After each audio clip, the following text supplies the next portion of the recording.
સાધારણ ભક્તો ભગવાનને આધીન છે, પણ પુષ્ટિ ભક્તોને આધીન ભગવાન થઈ ગયા. વાર્તા સાહિત્યમાં તમે જુઓ કેટલા પ્રસંગ તમને એવા જોવા મળશે. દુનિયામાં એવી ઘણી ઘટનાઓ છે જ્યાં ભક્ત ભગવાન વગર ન રહેતો હોય, પણ 84-252 તો એવી વાર્તા છે જ્યાં ભગવાન ભક્ત વગર નથી રહેતો. એટલે માજીનો પ્રસંગ આવે ને કે ઠાકોરજી એક ક્ષણ પણ એને ઘરની બહાર ન જવા દે. અરે શાકભાજી વેચનારી આવે ને લેવા બહાર જાય તોય પુકાર કરે, અરે મૈયા વાપસ આ જા. એ લાલન મને કઈ ખરીદવા તો બહાર જવા દો, નહીં તો આપણા માટે સામગ્રી ક્યાંથી લાવે. તમે તેવી પ્રતિકૂળતામાં પણ ઠાકોરજી આ જે નિર્ગુણ ભક્તો છે એને ત્યાં આનંદમાં બિરાજતા હોય. વાર્તામાં પ્રસંગ આવે ને કે પેલા ગામ વાળાઓએ ફરિયાદ કરી ગુસાઈજીને, આપ કેવાના માથે લાલન પધરાવી દીધા, ના આચાર વિચાર અપરસ કાંઈ જાણતા નથી એ માજી, અને એના ઘરે ઠાકોરજી પધરાવી દીધા. આપ જઈને એને થોડુંક તો સમજાવો કે આ રીતે આચાર વિચાર બધા પાળવા તો જ ઠાકોરજી પધરાવાય. ગુસાઈજીને તેવું ઠીક છે, આજે સમજાવવા જઈએ. માજીના ઘરે ગયા. માજી બહાર બેઠા હતા. એક ઓરડાનું ઝૂંપડું, લાલન બિરાજે સેવામાં, અને ગુસાઈજીને થયું કે એને સમજાવું. એટલામાં થોડો દરવાજો ખુલ્લો હતો. માજીને પૂછ્યું શું સમય છે? ઠાકોરજીની રાજભોગમાં બાજરીનો રોટલો ધરીને બહાર આવી. ગુસાઈજી જ્યાં તિરાડમાંથી જોયું તો એ બાલકૃષ્ણલાલ બે હાથથી રોટલો પકડી અને દાંતથી તોડી રહ્યા. ગુસાઈજી કે જેના ઘરે લાલન આનંદમાં માણતા હોય એને હું શું સમજાવવાનો? બાધનંબા હરીશ થયા. અરે પ્રભુ જે આનંદમાં બિરાજતા હોય મારે પછી એને શું આચાર વિચાર સમજાવવાનો? આવા ભગવદીઓની વાર્તા આવે, કેવા જીવોની કથા જ્યાં પ્રભુ ગમે તેવા સંકટો અને વિપરીતતાની વચ્ચે પણ પ્રસન્નતા મારે. આ નિર્ગુણ ભક્તોની તાકાત. કપિલ ભગવાન એવી કૃપા કરી, માતા દેવહૂતિનો ઉદ્ધાર થયો છે. તૃતીય સ્કંદને વિરામ આપીએ. ચતુર્થ સ્કંદ વિસર્ગ લીલા. વિવિધ સર્ગ એ જ વિસર્ગ છે. 31 અધ્યાયમાં વિસર્ગ લીલાનું વર્ણન કર્યું. ચોથા સ્કંદનું 4 પ્રકરણ બતાવ્યા મહાપ્રભુજી, ધર્મ, અર્થ, કામ અને મોક્ષ.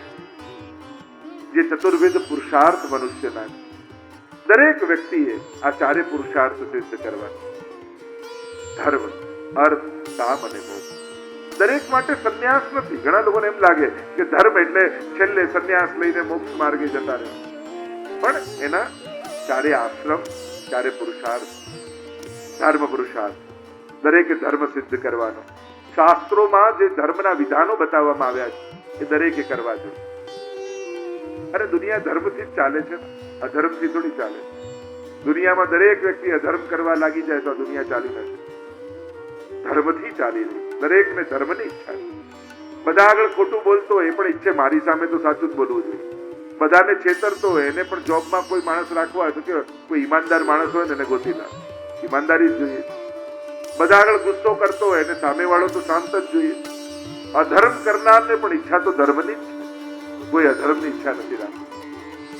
અર્થ, દરેકને સુખના સાધનો જોઈએ. કામ, દરેકના જીવનમાં વિવિધ કામનાઓ છે.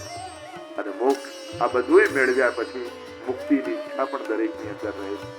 તો આ 4 પુરુષાર્થ સહજ છે, દરેકના જીવનની આકાંક્ષા છે. એટલા માટે તમે જે ગ્રહસ્થ ધર્મમાં જીવી રહ્યા છો, કારણ કે બહુ સંન્યાસીઓના મુખે સાંભળી લીધું આપણને આ ધન કમાવવું, આ ઘર સાચવવું, આ બાળકોને ભણાવવા જાણે પાપ જ ન કરતા હોય. આ પાપ નથી, આ ધર્મ. ગ્રહસ્થીનો આ જ ધર્મ છે. પણ આપણા મનમાં એવું ઠસાવી દેવામાં આવ્યું છે કે આ બધું જે રીતે જીવો છો ને પાપ. અરે ના, સંન્યાસના ધર્મો જુદા હોય. તમે જયારે વૈરાગ્ય ધારણ કરો, સંન્યાસ ધારણ કરો ત્યારે સંન્યાસીના ધર્મ. તમે ગ્રહસ્થમાં રહો છો તો ગ્રહસ્થીના ધર્મ. એટલે ગ્રહસ્થીના જે ધર્મો તમે નિભાવો છો એ તમારો ધર્મ જ. અર્થ, સુખના સાધનો, કામનાઓ. કામનાઓ જીવનનું બળ હોય છે. કામનાઓ સમાપ્ત થઈ જાય તો માણસને જીવન જીવવાની ઈચ્છા ખતમ થઈ જાય. અને મોક્ષ. ધર્મ પ્રકરણમાં દક્ષ યજ્ઞની કથા આવી. 13 કન્યાઓ યજ્ઞને પરણાવી, ધર્મને પરણાવી 13 કન્યાઓ.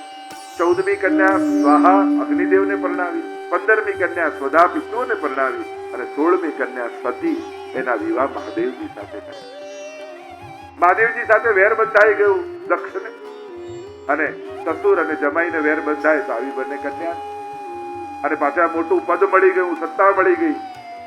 જો ઘણીવાર મળેલા ગુણ, પદો, પ્રતિષ્ઠા એ જ માણસના પતનનું કારણ બની જતું હોય. એટલા માટે જીવનમાં જ્યારે પણ સફળતા મળે ત્યારે વધારે સાવધાન રહેવું.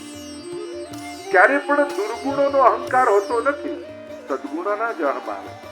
ક્યારે કોઈ વ્યક્તિ તમને એવું જો મારા જેવો ગુસ્સો કોઈ ના કરી શકે, કોઈને ક્રોધ માટે અહંકાર થયું છે, મારા જેવો લોભ કોઈ ના કરી શકે, મારા જેવી ઈર્ષા કોઈને ના થાય. ક્યારે દુર્ગુણોનો અહંકાર કોઈને થાય? પણ હા, મારા જેવા પાઠ કોઈને ના આવડે એનું થાય, મારા જેવા કીર્તન કોઈને ના આવડે એનું થાય, મારા જેવો ઉદાર કોઈ નહીં હો, દાતા કોઈ નહીં એનું થાય. એટલે સદગુણ અને સત્કર્મો જે કરે છે ને, સાવધાન એને જ રહેવાનું. જેની અંદર કોઈ ગુણ જ નથી એને એની પતનની સંભાવના ઘણી વાર ઓછી થઈ જાય, કારણ કે અહંકાર આવતો નથી. દુર્ગુણ વાળો વ્યક્તિ ઘણી વાર અહંકારથી બચી જાય અને સદગુણ વાળો વ્યક્તિ એક અહંકારને કારણે પડી જાય. એટલે આ અહંકારથી હંમેશા બચે. ઘણી વાર લોકો અમને કે જે કાંઈ નથી કરતા એને કોઈ નથી કહેતું, તમે પાઠ કરીએ, સેવા કરીએ, આ બધું સાચવીએ, પાડીએ, તોય બધા અમને જ ટોકતા હોય. એ પેલું કહેતા કે છોકરો પપ્પા પાસે આવ્યો ને કહ્યું મારે ધંધામાં લાગી જવું, ઝવેરાતનો ધંધો. પપ્પાએ કહ્યું ઠીક છે, આ હીરા લઈ અને બાજુના ગામમાં આપ્યા અને સ્ટેશને છોડવા આવ્યા. પપ્પા ટ્રેનમાં બેસાડવા છોકરાને, પહેલી વાર જતો હતો ધંધામાં અને બેસાડ્યો સીટ ઉપર. કહું જો સાચવજો, આ જાય બાથરૂમ તો આ સાચવીને જજે, સાથે લઈ જજે, તકિયા નીચે રાખી જજે, જોતો રહેજો, હાથ લગાવતો રહેજે. હીરા છે 100 વાર એને ટોકી દીધો. દીકરોએ કંટાળી ગયો. પપ્પા જો સામે આવેલા છોકરાઓ બેઠા કોઈના પપ્પા એને ટોકે છે અને તમે મને 100 વાર વળી દીધો, આ શા માટે આવું કરો છો? પપ્પા કે એ લોકો ફરવા જાય છે અને તારી પાસે હીરા છે એટલા માટે તને કહેવું પડે. જે દુનિયામાં ફરવા જ આવ્યા છે એને કાંઈ કહેવાની જરૂર નથી, પણ જેની અંદર ભાવનો હીરો ભગવાને આપ્યો છે એને સાચવવા માટે કહેવું પડે કે તમને ભગવાને જે ભાવરૂપી રત્નો આપ્યા છે એ કોઈ ચોરી ન જાય, એટલા માટે સાવધાન રહે, એને સાચવતા રહે. અને જેની પાસે કાંઈ જ નથી એને કાંઈ કહેવાની જરૂર નથી. એ તો પુનરપી જનનમ પુનરપી મરણમ પુનરપી જનની જઠરે શયનમ, એની તો આ યાત્રા ચાલતી જ રહેવાની. પણ જેને આ જન્મમાં તરી જવું છે એને સાવધાન રહેવું પડે.